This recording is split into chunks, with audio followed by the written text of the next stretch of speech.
Chef d'orchestre d'une symphonie intellectuelle. Les mots et la pensée sont toujours en harmonie. Mathieu Bock-Côté. Alors, il y a des souverainistes, des fédéralistes, des gens de gauche, des gens de droite, des gens de centre, des libéraux, des solidaires, des péquistes, des caquistes, des conservateurs. Il y a de tout, mais il y a surtout, quelles que soient nos préférences politiques, des gens de qualité dans chaque parti qui cherchent à faire vivre la tradition politique qui est la leur, qui cherchent à porter une certaine idée du Québec. Et la moindre des choses, c'est de se mettre à l'écoute de tous ces courants, à tout le moins des meilleurs éléments de chacun d'entre eux, même si on n'est pas nécessairement d'accord avec eux. Et pour réfléchir sur l'avenir du Parti libéral du Québec, qui est un parti qui traverse des années difficiles en ce moment, nous recevons un de ses députés, un de ses meilleurs députés, je me permets d'ajouter, Monsef Déragi. Monsef Déragi, bonjour. Bonjour, monsieur Bock-Côté. Je me sens flatté ce matin. Ah pas du tout, je le disais très sincèrement. Alors, question première, vous êtes député du Parti libéral dans une circonscription assez solide pour vous, mais à l'extérieur de Montréal et de Laval, c'est plus compliqué pour le Parti libéral en ce moment. Est-ce que, selon vous, vous êtes condamné à ce qu'on a appelé autrefois une traversée du désert pour les prochaines années? Est-ce que la reconstruction du Parti libéral sera longue ou est-ce que vous croyez une renaissance possible assez rapidement? Je pense que n'importe quel parti politique traverse des moments difficiles. Le plus important, c'est apprendre des leçons et être prêt pour avoir une offre politique. Je pense que le Parti libéral maintenant a déjà entamé son processus de reconstruction, reconnecter avec les régions, avec les valeurs libérales, continuer à préparer l'avenir, surtout avec une offre politique qui va répondre aux besoins de la population.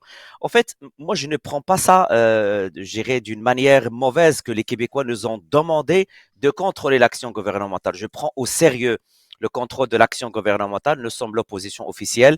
Nous étions l'opposition officielle en 2018. Nous étions aussi l'opposition officielle en 2022. Et c'est louable parce que oui, on espère gouverner, on est un parti du gouvernement, mais c'est un mandat que je prends très au sérieux et l'ensemble de la députation libérale prend au sérieux son rôle de jouer le contrôleur de l'action gouvernementale. Ceci étant dit, il y a un travail que le parti, qui est différent de l'aide parlementaire, doit entamer, c'est cette reconnexion avec les régions du Québec, si on veut gouverner, cette reconnexion avec les francophones du Québec. Et là, il ne faut pas se cacher derrière les portes closes et dire que ça va bien. Non, les sondages le démontrent et il faut absolument que le Parti libéral, j'ai bien le parti avec l'aile parlementaire, puisse travailler ensemble pour avoir une offre politique valable en 2026.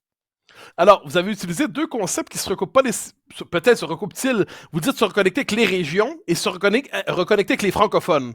Les régions, on peut dire, c'est un langage territorial. Les francophones, il y a une dimension identitaire.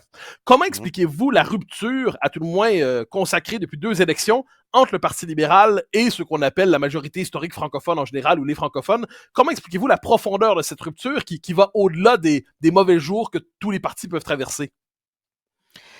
Euh, Écoutez, si on peut l'analyser, le contexte il était favorable pour l'arrivée d'une nouvelle voie, celle du nationalisme de Monsieur Legault.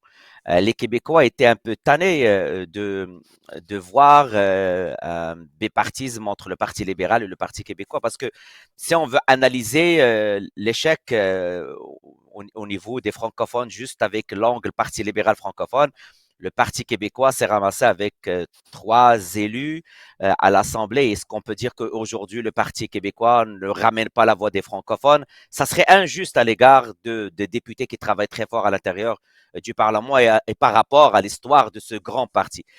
Je pense que M. Legault a bénéficié d'une certaine ouverture en 2022. Il l'a bien saisi. Et la pandémie aussi l'a aidé. On l'a vu. Moi, j'ai fait du porte-à-porte et mon comté reflète cette particularité. J'ai à la fois des allophones, des francophones et des anglophones. J'ai l'exemple parfait de mon comté et les gens nous ont dit clairement lors du porte-à-porte, écoutez, on veut donner une autre chance à M. François Legault. Je l'ai entendu à plusieurs reprises pendant la dernière campagne électorale. Maintenant, si on veut gouverner et remplacer M. Legault, on ne peut pas aller sans une réelle connexion avec les francophones, rassurer les francophones, toutes les francophones et les régions, parce que les régions aujourd'hui souffrent de plusieurs défis. Un défi à la fois démographique, un défi de création de richesse. On le voit avec le nombre élevé de personnes qui veulent céder leur entreprise. Et c'est face à ces défis que le Parti libéral doit avoir une réponse très claire. Et vous savez quoi? On doit être capable, oui, avec une offre pour créer la richesse, mais être capable aussi de parler de l'identité, de parler de l'immigration, de parler de la place du français et comment protéger la langue française. Les Québécois doivent nous entendre davantage sur ces aspects qui sont extrêmement importants pour tous les Québécois, peu importe d'où ils viennent, où ils sont.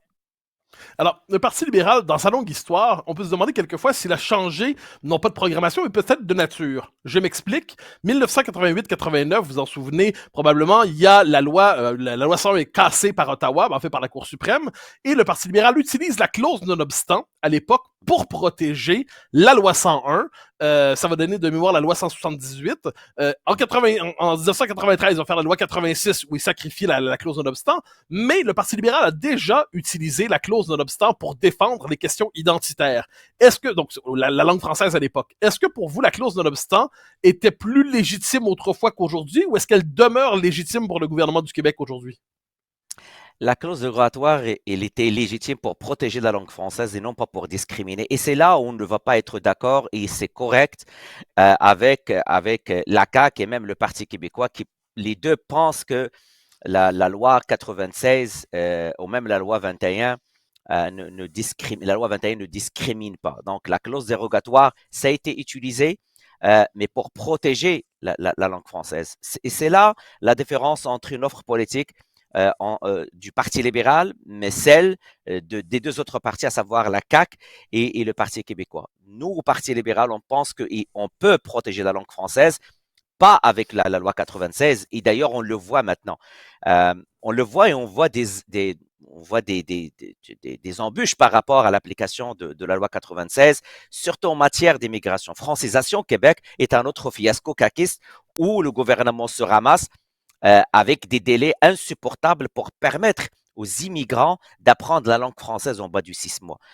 Au niveau de la loi 21, je pense que je ne vais pas vous surprendre que dire que on le voit d'un œil que c'est discriminatoire à l'égard de certaines personnes qui aimeraient réaliser leurs rêves et d'exercer leur profession. Et c'est là, au Québec, il y a des gens qui pensent que on peut toujours respecter les valeurs québécoises, mais rester nous-mêmes. Mais alors, sur la loi 21, vous m'y conduisez, il y a un enjeu, on fait redire, il y a deux enjeux. On peut par exemple, c'est votre cas, être défavorable à la loi 21. Moi, bon, je suis favorable, c'est pas un secret pour personne. Cela dit, est-ce qu'on peut considérer que la chose la plus importante, c'est que c'est le Québec qui décide quelle politique il mènera, et non pas que l'autorisation vienne d'Ottawa et de sa Cour suprême. Donc, imaginons que le Parti libéral soit au pouvoir. Vous abolissez la loi 21, très bien. Les nationalistes ou les indépendantistes sont au pouvoir. Ils ont la loi 21, mais est-ce que l'essentiel, ce ne serait pas, et donc la clause non-obstant dans le Canada, tant qu'on y est, permet de protéger l'autonomie de l'Assemblée nationale sans qu'une autorité extérieure ne s'en mêle? Est-ce que l'enjeu n'est pas là? Ben, écoutez, n'importe quelle loi doit passer le test du tribunal. Donc, je ne sais pas si c'est ça que vous voulez dire Ben, je d'une manière préciserais, indirecte. non, parce que je dis très clairement, je dirais, c'est est-ce que c'est est-ce qu'on demande à la Cour suprême en ce moment, certains, de restreindre l'usage de la clause non-obstant? Ce qui veut dire très concrètement restreindre les pouvoirs de l'Assemblée nationale sur les questions dites identitaires. Vous pourriez considérer que l'Assemblée nationale devrait abolir dans un mandat libéral la loi 21. Parfait. Mais est-ce que c'est à Ottawa de nous dire quoi faire? Non, mais le Parlement du Québec, l'Assemblée nationale, il est souverain par rapport à ces lois. Nous étions à la place où on a voté contre la loi 21 et la loi 96 par rapport à l'utilisation de la clause dérogatoire en termes de la loi 21 qui, selon nous, le Parti libéral, va trop loin. Maintenant, si le Parlement ou l'Assemblée ou le pouvoir législatif a un pouvoir, il y a aussi un autre pouvoir qui est le pouvoir judiciaire. Maintenant, est-ce qu'on va empêcher des groupes d'aller contester les lois? Je pense que dans une société libre et démocratique, le recours au pouvoir judiciaire ou le recours au tribunal fait partie quand même des choix que n'importe quel organisme ou individu a dans une société libre et démocratique. Maintenant, écoutez, n'importe quelle loi doit passer le test du tribunal.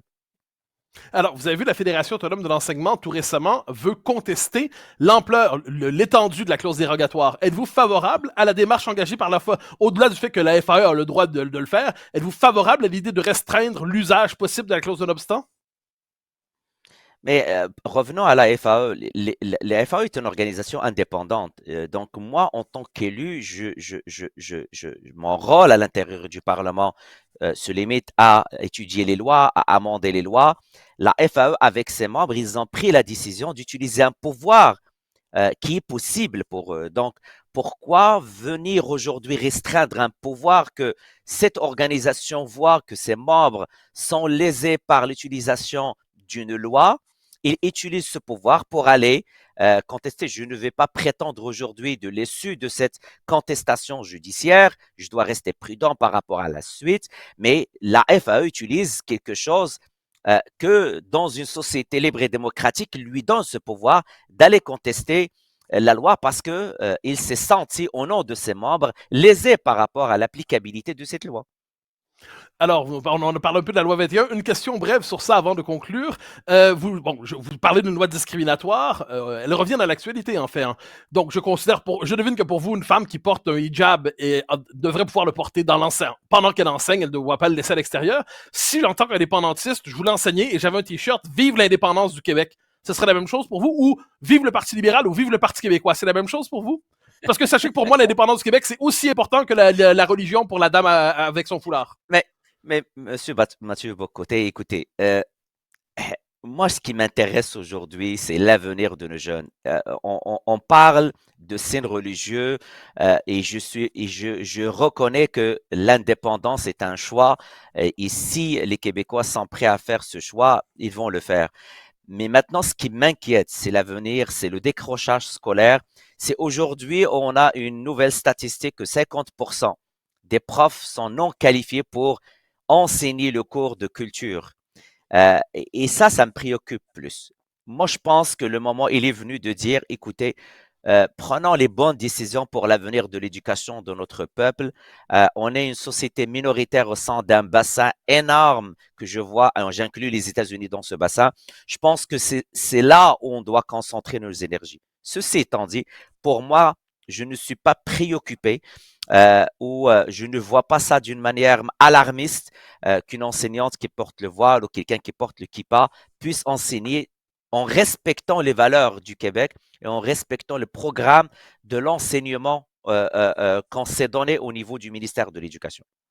Je comprends, mais on comprend que signe religieux, signe politique, pour vous, fait une différence. Comme je vous dis, une femme qui porte le voile très bien, la kippa très bien, mais ma religion, c'est l'indépendance du Québec. Je peux avoir un t-shirt Vive l'indépendance du Québec quand j'enseigne à des enfants? Mais écoutez, moi, je ne vois pas de lien entre un signe religieux et les signes Ah, d'indépendance, comme je vous ai dit. Écoutez, d'accord. on peut avoir un rêve de se séparer du Canada, comme on peut avoir un rêve de, écoutez, notre avenir est avec le Canada. Donc, je vois vraiment pas le lien entre les deux. Ah bon, on parle des convictions fondamentales, c'est ce qui justifie ça. Il nous reste 30 secondes, je vous dérange. Ouais. Le Parti québécois veut, vous le savez, veut ramener la question de l'indépendance au point de promettre un référendum aux prochaines élections. Est-ce que c'est pas pour vous la plus bonne nouvelle, la meilleure nouvelle qui soit, c'est-à-dire pour vous, alors que la CAQ est assez hésitante dans son adhésion au Canada, est-ce que c'est pas l'occasion pour vous de redevenir le porte-étendard du Canada au Québec?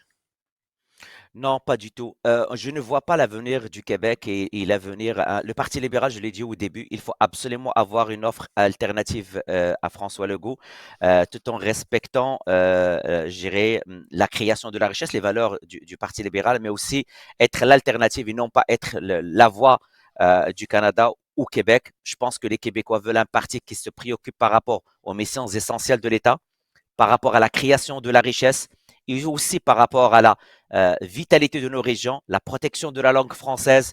Je pense que c'est sur ces éléments que les Québécois vont voter en 2026. S'ils veulent opter pour un référendum, ils vont voter pour le Parti québécois. Si les gens veulent créer la richesse, la redistribuer, s'occuper des missions essentielles de l'État, c'est au Parti libéral d'avoir une offre politique très claire en 2026. Monsef Déragi, député du Parti libéral du Québec, merci pour votre passage à Cube ce matin. Merci à vous. C'est moi qui vous remercie.